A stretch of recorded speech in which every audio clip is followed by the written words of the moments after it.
Hello and welcome to all in my YouTube channel myself Giriraj Kumar Prajapati. तो प्यारे बच्चों, इस न्यू सेशन यानी 2021 और 22 में एक बार आपका ऑनलाइन क्लासों में फिर से स्वागत है।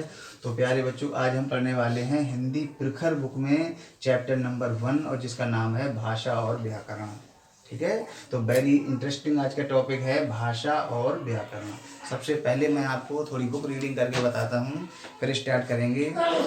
प्रत्येक मनुष्य के मन में अनेक प्रकार के भाव और विचार होते हैं। उनको प्रकट करने के लिए वह अनेक प्रकार के साधनों का प्रयोग करता है। जो व्यक्ति बोल नहीं पाते वे भी इशारों से अपनी बात दूसरों तक पहुंचाते हैं, लेकिन केवल संकेत या इशारे मन के भावों को स्पष्ट करने में सक्षम नहीं होते हैं। मतलब बच्चों ये है कि सबसे पहले भाषा क्या है? हमारे मन के जो भाव हैं और जो विचार हैं उनको व्यक्त करने का माध्यम ही भाषा है। तो भाषा के कितने रूप होते हैं बच्चों? 2। नंबर 1 है लिखित रूप, लिखित रूप, और नंबर 2 मौखिक। तीसरा भी रूप होता है सांकेतिक, लेकिन हम कुछ संकेतों में कुछ अपनी बात को कह नहीं पाएंगे, कुछ जगह ऐसी आती हैं तो वहाँ नहीं बोल सकते हैं, इसलिए हमें भाषा के केवल 2 रूप यहाँ पढ़ने हैं। नंबर 1 लिखित रूप और नंबर 2 मौखिक रूप। जिस चीज़ को हम अपने हैंड राइटिंग में लिख करके दूसरों के सामने व्यक्त करेंगे वो तो कहलाएगी लिखित भाषा, और मैं आपको जो यहाँ पढ़ा रहा हूँ खड़े होकर बोल करके वो है मौखिक भाषा। तो आप समझे कि मौखिक भाषा और लिखित भाषा में क्या अंतर है। हम अपने मन के भावों और विचारों को जब लिखकर प्रकट करेंगे राइटिंग करके तो वो लिखित भाषा है, और उसी को बोल करके यानी मौखिक रूप से प्रकट करेंगे तो वो है मौखिक भाषा। तो भाषा हो गई। अब आपके इस चैप्टर में डेफिनेशन है, जिस साधन के द्वारा मनुष्य अपने भावों और विचारों को बोलकर या लिखकर प्रकट करता है वो क्या कहलाती है? भाषा कहलाती है। Is that clear? चलिए आगे बढ़ता हूँ। अब भाषा के मैंने 2 रूप बताए आपको, एक लिखित है और एक मौखिक है। ठीक, लिखित जैसे एग्जांपल मैं दे रहा हूँ आपको। अगर आपके पापा ने आपसे कहा 1 गिलास पानी ले आओ, 1 गिलास पानी ले आओ, तो या तो उन्होंने एक कॉपी पे आपको लिख के दिया तो वो लिखित भाषा हो गई, 1 गिलास पानी ले आओ, आपको कॉपी पर लिख के दिया, लिखित भाषा हो गई। अब यही उन्होंने कॉपी पर ना लिख के दिया, आपको डायरेक्ट बोल दिया कि बेटा 1 गिलास पानी ले आओ, तो ये कौन सी भाषा हो गई? मौखिक भाषा। बहुत सारे देशों की अलग अलग भाषाएं हैं, जैसे इंग्लैंड की कौन सी भाषा है बताओ? इंग्लैंड की भाषा है इंग्लिश, आपकी बुक में दी हुई है।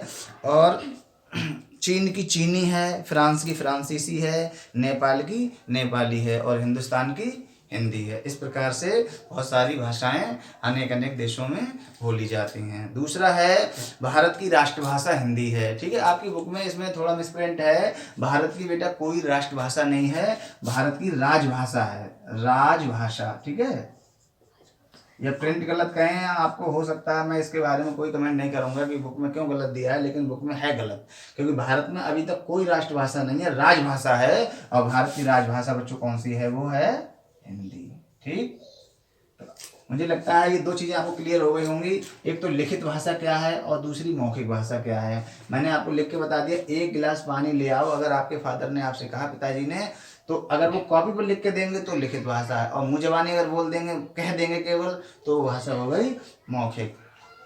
अगला आपके इसमें बुक में टॉपिक है, बहुत सारे राज्य दिए हुए हैं, उनकी भाषाएं दी हुई हैं, जैसे बिहार में हिंदी, पंजाब में पंजाबी, महाराष्ट्र में मराठी, कश्मीर में कश्मीरी, गुजरात में गुजराती। ये कौन सी भाषाएं हैं? अपने अपने प्रदेश की अलग अलग भाषाएं हैं। तमिलनाडु में तमिल, पश्चिम बंगाल में बांग्ला, आंध्र प्रदेश में तेलुगु, कर्नाटक में कन्नड़, केरल में मलयालम, और उड़ीसा में ओडिया, और असम में असमिया। ठीक है, ये कुछ राज्यों की सिलेक्टेड भाषाएं हैं या लैंग्वेजेज हैं। ठीक है, अब है लिपि। लिपि क्या होता है?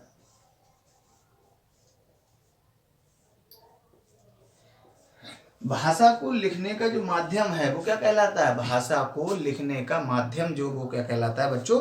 लिपि। आपकी बुक में दिया हुआ है भाषा को लिखने के लिए जिन चिन्हों को निश्चित किया गया है। बात एक ही है, भाषा को लिखने के लिए जिन चिन्हों को निश्चित किया गया है वे लिपि कहलाते हैं। और प्रत्येक भाषा की लिपि भिन्न भिन्न होती है। भिन्न भिन्न का मतलब है अलग अलग होती हैं। जैसे हिंदी भाषा की लिपि है बच्चों देवनागरी। क्या है? देवनागरी। अंग्रेजी भाषा की लिपि है रोमन। क्या है? रोमन। उर्दू की लिपि है फारसी। उर्दू कहाँ में लिखी जाती है बच्चों? फारसी में।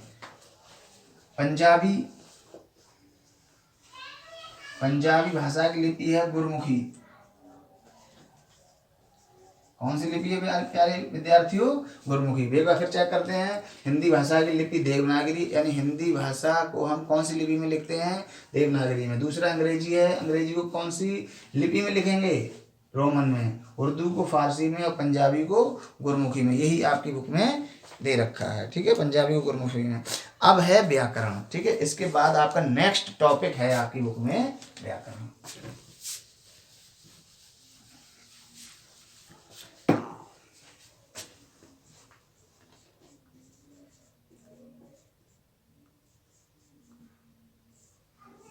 व्याकरण क्या होता है आइए समझते हैं। भाषा को शुद्ध बोलने के लिए, पढ़ने के लिए, लिखने के लिए और समझने के लिए जिस माध्यम की आवश्यकता है उसे हम क्या कहेंगे बच्चों? व्याकरण। या फिर यूं कह सकते हैं व्याकरण के माध्यम से हम भाषा को शुद्ध पढ़ना, बोलना, लिखना और समझना सीखते हैं। किसके माध्यम से? व्याकरण के माध्यम से। और व्याकरण के माध्यम से ये चीज़ें सीखते हैं। व्याकरण इसमें अगला दिया हुआ है, भाषा के प्रयोग में कोई गलती ना हो इसके लिए व्याकरण का ज्ञान होना आवश्यक है। और व्याकरण के मुख्य रूप से 3 नियम हैं। व्याकरण के मुख्य रूप से 3 नियम है। कौन कौन से 3 नियम हैं आइए समझते हैं। नंबर 1 है वर्ण विचार। दूसरा है शब्द विचार। दूसरा क्या है बच्चों? शब्द विचार। और तीसरा है वाक्य विचार।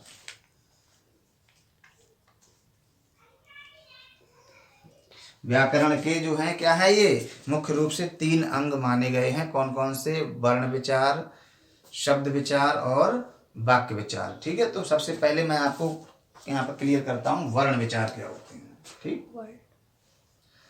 चलिए इधर का हटाता हूँ, थोड़ी जगह हो जाएगी यहाँ पर।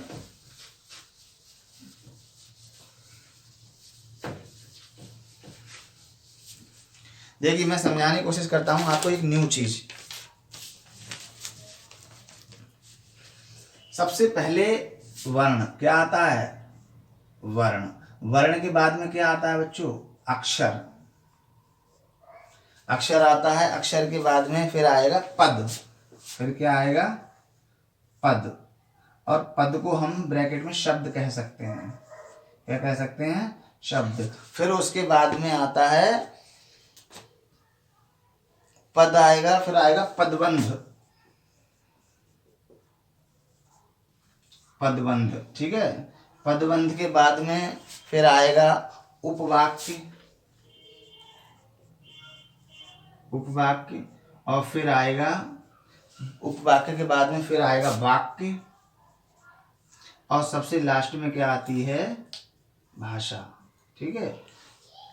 फिर मैं आपको समझाने की कोशिश करता हूँ। देखो पहले अगर मैं इधर से भी चल सकता था, भाषा ऊपर लिखता, फिर वाक्य, फिर उपवाक्य, पदबंध, पद, अक्षर और वर्ण, तब भी सही है, क्रम तब भी गलत नहीं है। लेकिन हमारा क्लास यहाँ कौन सा है? 4th class. तो हमें 4th क्लास के हिसाब से आपको यहाँ मोटिवेट करना है कि सबसे पहले वर्ण, और वर्ण को अक्षर भी कहते हैं। तो सबसे पहले तो आपको ये पता होना चाहिए कि वर्ण और अक्षर में क्या अंतर है। आइए समझते हैं इसको, ठीक है। जैसे कमल लिखा है, तो कमल एक शब्द है। कमल क्या है? शब्द है। अब हम इसका वर्ण विच्छेद करेंगे। का प्लस आ, हलंत लगा दो यहाँ पर, प्लस मा प्लस आ प्लस ला, हलंत लगा दो, प्लस आ। तो ये जो है ये क्या है? ये वर्ण हैं, ये क्या है, वर्ण। ठीक, और ये एक निश्चित दोनों को मिलके, का और आ मिलके ये क्या हो जाएगा, ये अक्षर है। ठीक, यहाँ समझे बात, इन दोनों को मिलके ये अक्षर हो गया और ये अलग अलग क्या हो गए, वर्ण। ठीक है, तो ये वर्ण और अक्षर में बेसिक अंतर है। वैसे वर्ण को ही अक्षर कहते हैं, लेकिन अलग अलग करोगे आप, वर्ण विच्छेद करोगे। हम लोग कहते हैं वर्ण विच्छेद करना, 3rd क्लास में आपने सीखे होंगे वर्ण विच्छेद करना। तो वर्ण विच्छेद कैसे करते हैं, का में हलंत लगा दिया और आ अलग कर दिया। इसका मतलब का जो है वो स्वर रहित है, का में स्वर नहीं है। अगर का इसके ऊपर, का में स्वर नहीं है, अगर ये छोटा आ का के ऊपर बैठ जाएगा, का हलंत हट जाएगा और का हो जाएगा कंप्लीट, यानी स्वर सहित।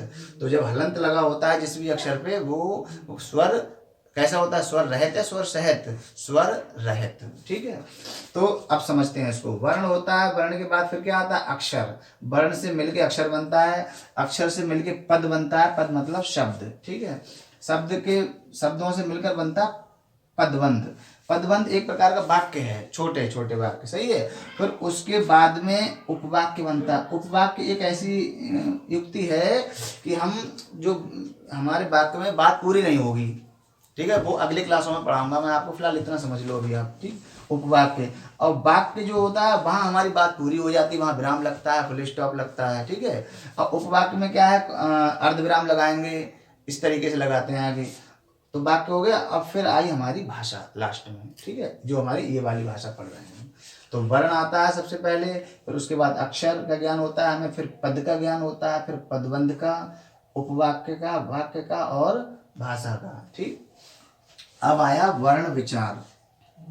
आपकी बुक के अकॉर्डिंग इसमें वर्णों के उच्चारण और उनके लिखने के ढंग पर विचार होता है। वर्णों का कैसे उच्चारण करेंगे और उनको कैसे करके लिखते हैं, ये बात हमें वर्ण विचार में पता चलेगी। दूसरा है शब्द विचार। इसमें वर्णों के मेल से बने शब्दों तथा उनके भेदों पर विचार होता है। वर्णों के मेल से बने शब्द, वर्ण कौन से हैं, ये अक्षर कौन से हैं, ये। ठीक है, इनसे जो मिलकर क्या बनेगा, शब्द बनता है। क्या बनता है, शब्द। तो उसके बारे में हम जो डिटेल से जानते हैं वो होता है शब्द विचार। अगला है वाक्य। इसमें वाक्यों की रचना पर विचार होता है। वाक्य जो रचना होती है, जैसे अक्षरों को मिलाकर क्या बनता है, वाक्य। वर्णों को मिलाकर शब्द बनता है और शब्दों को मिलाकर क्या बनता है, वाक्य। ठीक है, तो यहाँ पर ये हो गया आपका चैप्टर कंप्लीट। इस चैप्टर में हमने क्या क्या पढ़ा आज फिर बताता हूँ मैं आपको।